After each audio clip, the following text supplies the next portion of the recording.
Welcome back to civil tech. അപ്പോൾ നമ്മൾ കഴിഞ്ഞ ക്ലാസ്സിലെ ഒരു കണ്ടിന്യൂഷൻ വീഡിയോ ആണ്. കഴിഞ്ഞ ക്ലാസ്സിൽ സ്റ്റോൺസിൻ്റെ കുറച്ച് ക്വസ്റ്റ്യൻസ് ഡിസ്കസ് ചെയ്തിട്ടുണ്ടായിരുന്നു. അതിൻ്റെ കണ്ടിന്യൂവേഷൻ ആണിത്. Chemically marble is known as. Chemically മാർബിളിനെ ഏത് കാറ്റഗറിയിലാണ് പെടുത്തിയിരിക്കുന്നതെന്നാണ് ചോദിച്ചിരിക്കുന്നത്. Metamorphic rock, argillaceous rock, calcareous rock, siliceous rock. ഇതിൽ മാർബിൾ എന്ന് പറയുന്നത് ഫോർമേഷൻ ബേസ് ചെയ്തിട്ടുള്ള ക്ലാസിഫിക്കേഷൻ ആണ് ചോദിച്ചിരുന്നതെങ്കിൽ അത് മെറ്റാമോർഫിക് റോക്ക് ആയിരുന്നു. പക്ഷെ ഇവിടെ ചോദിച്ചിരിക്കുന്ന കെമിക്കൽ ക്ലാസിഫിക്കേഷൻ ആണ്. കെമിക്കൽ ക്ലാസിഫിക്കേഷനിൽ വരുന്ന സമയത്ത് മാർബിള് കാൽക്കാരിയസ് റോക്സിലാണ് വരുന്നത്. മാർബിൾ വരുന്നത് കാൽക്കാരിയസ് റോക്ക്, ഓപ്ഷൻ സി ആണ്.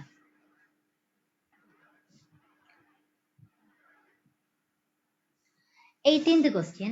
Slate in the form of tiles is used for paving, as wrought metal, as an excellent roof covering material for the manufacture of cement.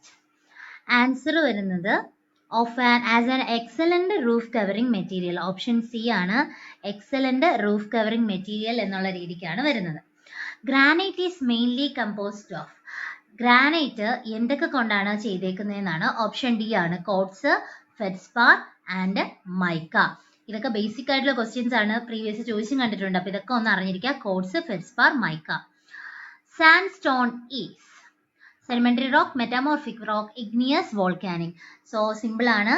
Sandstone, limestone ഒക്കെ വരുന്നത് sedimentary റോക്കിലാണ്.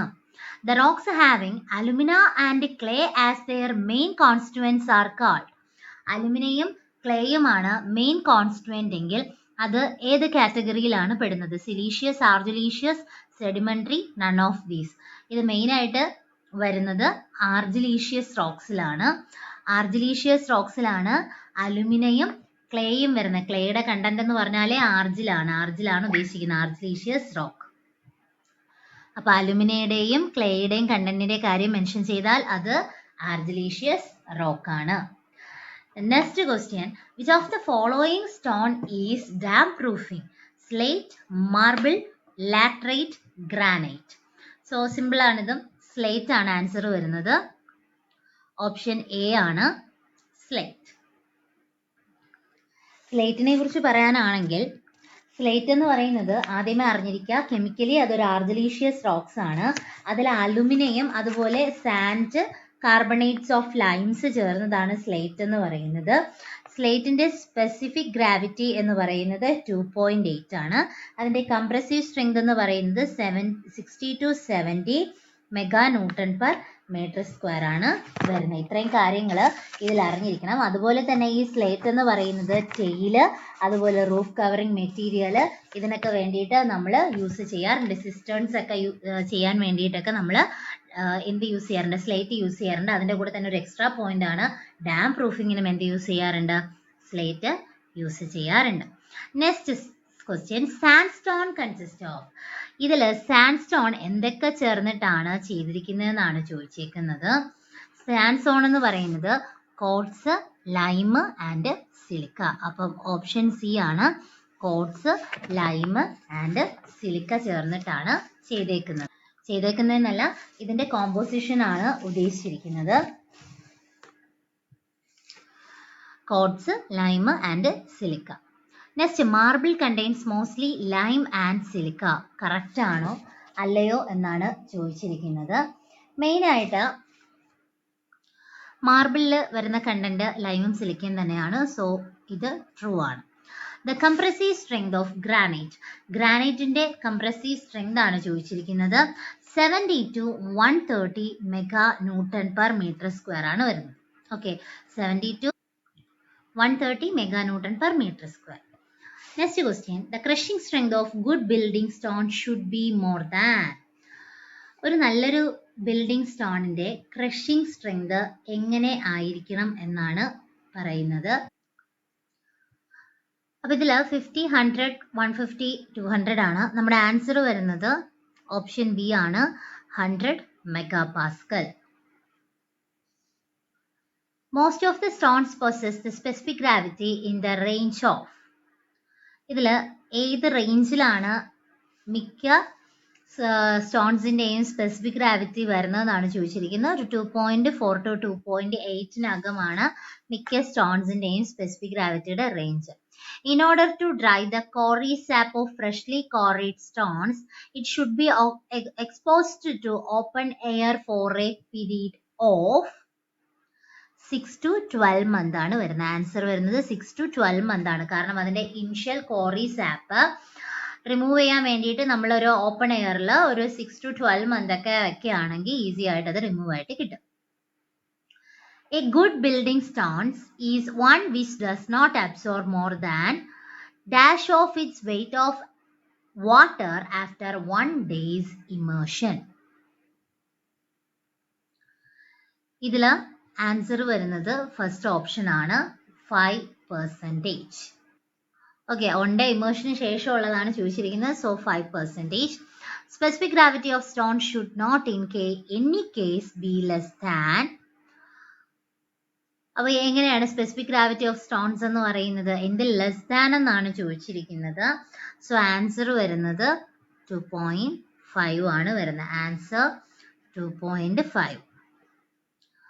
Which of the following statement is wrong? A stone with the large percentage of quartz is very soft. ശ്രദ്ധിക്കുക, question wrong എന്നാണ് പറഞ്ഞിരിക്കുന്നത്. Stones with large percentage of coats is very soft. അതങ്ങനെ നമുക്ക് പറയാൻ പറ്റില്ല, correct അല്ല. Quartz has a grassy luster. Correct ആണ്. Feldspar is silicate of aluminum with varying amount of potash, soda or lime. All of the above. അപ്പോൾ ഇതിൽ statement wrong ആയിട്ടുള്ളതാണ് ചോദിച്ചിരിക്കുന്നത്. ഇതിൽ നമ്മളിപ്പോൾ ഫസ്റ്റ് പറഞ്ഞിരിക്കുന്നത് stone with large percentage of coats is very soft. അത് wrong ആയിട്ടുള്ള ഒരു സെന്റൻസ് ആണ്. സോ ആൻസർ എ ആണ് 31. Next, Siliceous rocks have aluminum or clay as their major constituent. Answer വരുന്നത് തെറ്റാണ്. സിലീഷ്യസ് റോക്കിലല്ല, ആർജിലീഷ്യസിലാണ് അലുമിനിയം ക്ലേയും വരുന്നത്. ഈ സെയിം ക്വസ്റ്റ്യൻ നമ്മൾ തൊട്ട് മുന്നേയും നോക്കിയിട്ടുണ്ടായിരുന്നു. So option B. Argillaceous rock have their main constituent as. വീണ്ടും കറങ്ങി തിരിഞ്ഞ് ഇതേ ക്വസ്റ്റ്യനിലോട്ട് തന്നെയാണ് വരുന്നത്. ഓപ്ഷൻ ബി ആണ്, clay or alumina. The color of granite is grey, green, brown, all of these. ഇത് ഗ്രാനൈറ്റിന്റെ കളർ എന്ന് പറയുമ്പോൾ ഗ്രേയിൽ കിട്ടാം, ഗ്രീനിൽ കിട്ടാം, ബ്രൗണിൽ കിട്ടാം. അപ്പോൾ ഓൾ ഓഫ് ദീസ് ആണ് answer. A fine grained granite. Fine grained granite എങ്ങനെയായിരിക്കും എന്നുള്ളതാണ് പറയുന്നത്. Offers high resistance to weathering. Correct ആണ്. Can easily polished and worked. Is used exterior facing of buildings. ഇതെല്ലാം കറക്റ്റ് ആണ്. സോ അപ്പോൾ നമ്മുടെ ആൻസർ വരുന്നത് all of the above. Next question. It limestone found in seams of great thickness is not crystalline texture with earthy appearance is called. Limestone ആണ്, it's great thickness ആണ് വരുന്നത്, non crystalline texture ആണ്, അതുപോലെ earthy appearance ആണ്. അപ്പോൾ വേറെ ഒന്നും നോക്കേണ്ടി വരില്ല. കോമ്പാക്റ്റ് ആയിട്ടുള്ള സ്ട്രക്ചേഴ്സിനാണ് നോർമലി ഈ ഒരു നോൺ ക്രിസ്റ്റലൈൻ ടെക്സ്ചറിന്റെ അതുപോലെ ആ ഒരു അപ്പിയറൻസ് സ്പേസും തിക്നെസ് കൂടുതലും ഒക്കെ വരുന്നത്. അപ്പോൾ ഇത് answer compact limestone. A limestone containing about 30% of alumina and silica is called. Kankar ആണ്. നമ്മുടെ കൺകറിലാണ് 30% അലുമിനിയം സിലിക്കയും വരുന്നത്. 30% അലുമിനിയം സിലിക്കയും വരുന്നത് കൺകറിലാണ്. Then compressive strength of sandstone. സാൻഡ്സ്റ്റോണിന്റെ കംപ്രസീവ് സ്ട്രെങ്ത് ആണ് ചോദിച്ചിരിക്കുന്നത്. ഓപ്ഷൻ സി ആണ് വരുന്നത് 65 MN/m². 65 MN/m² ആണ് വരുന്നത്. അപ്പോൾ ഇത്രയും ക്വസ്റ്റ്യൻസ് ഒന്ന് നോക്കാം.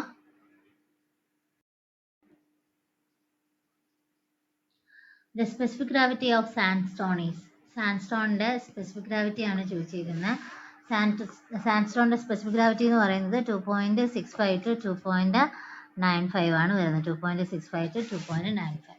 Next question. The siliceous sandstone which has been subjected to metamorphic actions is called. Siliceous ആയിട്ടുള്ള സാൻഡ്സ്റ്റോൺ മെറ്റാമോർഫിക് ആക്ഷൻസ് വഴി നമുക്ക് ഫോം ചെയ്യുന്ന എന്താണ്? ക്വാർട്സൈറ്റ്. എന്താണ്? ക്വാർട്സൈറ്റ് ആയിട്ടാണ് ഫോം ചെയ്യുന്നത്. For railway ballast, the stone should be റൈവ്ലെ ബെല്ലാസ്റ്റിൽ ഏത് സ്റ്റോൺ എന്നാണ്? Soft with a uniform texture, hard heavy strong and durable, hard tough resistance to abrasion and durable, hard dense durable tough and easy workable. So answer വരുന്നത് option D ആണ്. Hard ആയിരിക്കണം, dense ആയിരിക്കണം, durable ആയിരിക്കണം, tough and easily workable ആവുന്ന രീതിയിലായിരിക്കണം നമുക്ക് റൈവ്ലെയുടെ ballast ഇടേണ്ട. Hard, dense, durable, tough and easily workable. Next question. The quarrying of stones is the method of wedging is successfully carried out. അപ്പോൾ കോറിങ്ങിൻ്റെ കാര്യമാണ് ചോദിച്ചിരിക്കുന്നത്. Sand stones, lime stones, marbles ഒക്കെ വെച്ചിട്ട് തന്നെയാണ് നമുക്ക് വരുന്നത്. സോ അതുകൊണ്ട് തന്നെ ആൻസർ വരുന്നത് ഓൾ ഓഫ് ദീസ് ആണ് വരുന്നത്. Answer all of these. When a quarrying is to be When quarrying is to be done in hard stones and compact rocks, the usual method of quarrying is. Answer വരുന്നത് blasting ആണ്. കാരണം ഈ പറഞ്ഞ conditions ഒക്കെ ഉണ്ടെങ്കിൽ നമുക്ക് blasting ആയിരിക്കും ഏറ്റവും ആപ്റ്റ് ആയിട്ട് വരുന്നത്. വെഡ്ജിങ് എടുക്കുമ്പോൾ വെഡ്ജിങ്ങിന് വേണ്ടിയിട്ട് കുറച്ചുകൂടി ഈസിയാണ് വെഡ്ജിങ്. അപ്പോൾ അതിനാണ് തൊട്ട് മുന്നേ ചോദിച്ചത്. Compressive strength of feldspar is dash quartz. കോഡ്സുമായിട്ട് കമ്പയർ ചെയ്യുമ്പോൾ ഉള്ള ഫെൽസ്പാറിൻ്റെ കംപ്രസീവ് സ്ട്രെങ്ത് ആണ് ചോദിച്ചിരിക്കുന്നത്. ലെസ് ദാൻ ആണ് വരുന്നത്. കംപ്രസീവ് സ്ട്രെങ്ത് ഓഫ് ഫെൽസ്പാർ എന്ന് പറയുന്നത് ലെസ് ദാൻ കോഡ്സ് ആണ്. കോഡ്സിനേക്കാളും കുറവാണ് ഫെൽസ്പാറിൻ്റെ കംപ്രസീവ് സ്ട്രെങ്ത്. ഫെൽസ്പാറിന് കുറവ്, കോഡ്സിന് കൂടുതൽ. Most powerful explosives used in blasting is. ഏറ്റവും പവർഫുൾ ആയിട്ടുള്ളത് നോട്ടിൽ തന്നെ നമ്മളെടുത്ത് പറഞ്ഞിട്ടുണ്ട് ഗൺ കോട്ടൺ ആണ്. ഗൺ കോട്ടൺ ആണ് ഏറ്റവും മോസ്റ്റ് പവർഫുൾ എന്ന് പറയുന്നത്. Gun cotton is made by saturating cotton with nitric acid. Correct ആണോ ഇല്ലേന്നാണ്. സോ കറക്റ്റ് ആയിട്ടുള്ള ആൻസർ ആണ്. നമ്മുടെ ഗൺ കോട്ടൺ ഉണ്ടാക്കിയിരിക്കുന്നത് സാച്ചുറേറ്റഡ് ആയിട്ടുള്ള വുഡൻ, അതിൽ തന്നെ നൈട്രിക് ആസിഡിന്റെ കണ്ടന്റൂടെ വരുന്നുണ്ട്. The dressing of stone is done immediate after quarrying, after seasoning, after 3 months of quarrying, just before building. നമുക്ക് ആൻസർ വരുന്നത് ഓപ്ഷൻ എ ആണ്, immediate after quarrying. The crushing strength of a stone depends upon. ഇതിൽ crushing സ്ട്രെങ്തിന് ഏതൊക്കെ കാര്യങ്ങളാണ് depend ചെയ്തിരിക്കുന്നത് എന്നാണ് ചോദിച്ചിരിക്കുന്നത്. ടെക്സ്ചറും ഉണ്ട്, സ്പെസിഫിക് ഗ്രാവിറ്റിയും ഡിപ്പെൻഡഡ് ആണ്. ടെക്സ്ചറും സ്പെസിഫിക് ഗ്രാവിറ്റിയും ഡിപ്പെൻഡഡ് ആണ്. സോ ആൻസർ എന്ന് പറയുന്നത് ഓപ്ഷൻ ഡി ആണ്, ബോത്ത് എ ആൻഡ് ബി. അപ്പോൾ ക്രഷിംഗ് സ്ട്രെങ്ത് ഓഫ് സ്റ്റോൺസ് എന്ന് പറയുന്നത് എന്തിനെയൊക്കെ ഡിപ്പെൻഡ് ചെയ്തിരിക്കുന്നു എന്നുള്ള കാര്യം ഒന്ന് അറിഞ്ഞു വെച്ചിരിക്കുക. ടെക്സ്ചറിനെയും സ്പെസിഫിക് ഗ്രാവിറ്റിയും. Crushing strength of stones specific ഗ്രാവിറ്റിയും ടെക്സ്ചറിനെയും ഡിപ്പെൻഡ് ചെയ്യുന്നു. For the constructions of retaining wall, a dash stones must be used. നമ്മുടെ റിട്ടേണിംഗ് വാളിൻ്റെ കൺസ്ട്രക്ഷൻസ് വരുന്ന സമയത്ത് നമ്മൾ എങ്ങനെയുള്ളതായിരിക്കണം യൂസ് ചെയ്യുന്നത്? ഹെവി സ്റ്റോൺസ് ആയിരിക്കണം യൂസ് ചെയ്യേണ്ടത്. The amount of calcium carbonate in limestone is determined by. Calcium carbonate ലൈംസ്റ്റോണിലുള്ളത് determine ചെയ്യാൻ വേണ്ടിയിട്ട് നമ്മൾ ഏത് ടെസ്റ്റ് ആണ് യൂസ് ചെയ്യുന്നതെന്നാണ് ചോദിച്ചിരിക്കുന്നത്. സോ ആസിഡ് ടെസ്റ്റ് ആണ് വരുന്നത്. ആസിഡ് ടെസ്റ്റ് ആണ് വരുന്നത്. നെക്സ്റ്റ് ക്വസ്റ്റ്യനിലോട്ട് പോവാം. The attrition test of stones is performed. Attrition ടെസ്റ്റിന്റെ കാര്യമാണ്. അട്രീഷൻ നമുക്കറിയാലോ വിയറും ടിയറിനും വേണ്ടിയിട്ടാണ്. അപ്പോൾ ഇതിൽ ഏതാണെന്ന് നോക്കാം. Determine the crushing strength of the stones, assessing resistance stone to the sun, rain, wind, etc. Ascertain stability of the stone when exposed to acid fumes. For determine the rate of wear stones due to grinding actions under traffic. അപ്പോൾ നമ്മുടെ answer വരുന്നത് option D ആണ്. Answer വരുന്നത് option D. അടുത്തത് the stones used for the construction of curved or ornamental work should be soft. അത് correct ആണോ ഇല്ലേന്നാണ്. അത് correct തന്നെയാണ്. സ്റ്റോൺസ് നമ്മൾ നോർമലി കൺസ്ട്രക്ഷൻ ചെയ്യുന്ന സമയത്ത് കർവ്ഡ് അല്ലെങ്കിൽ ഓർണമെന്റിന് വർക്കിന് വേണ്ടി ചെയ്യുമ്പോൾ അത് സോഫ്റ്റ് ബേസ്ഡ് തന്നെ ആയിരിക്കും ചെയ്യുന്നത്. It's right answer. Arrange the A ആണ് right. Arrange the following building material is increasing order of density of material. ഇതറിയണമെങ്കിൽ തന്നിരിക്കുന്നതിൻ്റെയൊക്കെ ഡെൻസിറ്റി നമ്മൾ അറിഞ്ഞിരുന്നാൽ മാത്രമേ കറക്റ്റ് ഓർഡറിൽ അറേഞ്ച് ചെയ്യാൻ ഒരു ക്വസ്റ്റ്യൻ വന്നാൽ നമുക്ക് ചെയ്യാൻ പറ്റുള്ളൂ. സോ വാട്ടറിനാണ് ആദ്യത്തെ നോക്കണം. Arrange the following materials is increasing order ആണ്. അപ്പോൾ വാട്ടറിന് ശേഷം റിവർ സാൻഡ്, ഗ്രാവൽ, സ്റ്റീൽ ഇങ്ങനെ ഇൻക്രീസ് ചെയ്യുന്ന ഓർഡറിലാണ് നമ്മൾ എഴുതിയിരിക്കുന്നത്. Water, river sand, granite, steel. അടുത്ത അടുത്ത് പറയുന്നത് ബ്രിക്കിലെ ക്വസ്റ്റ്യൻസ് ആണ്. അത് നെക്സ്റ്റ് വീഡിയോയിൽ നമുക്ക് നോക്കാം.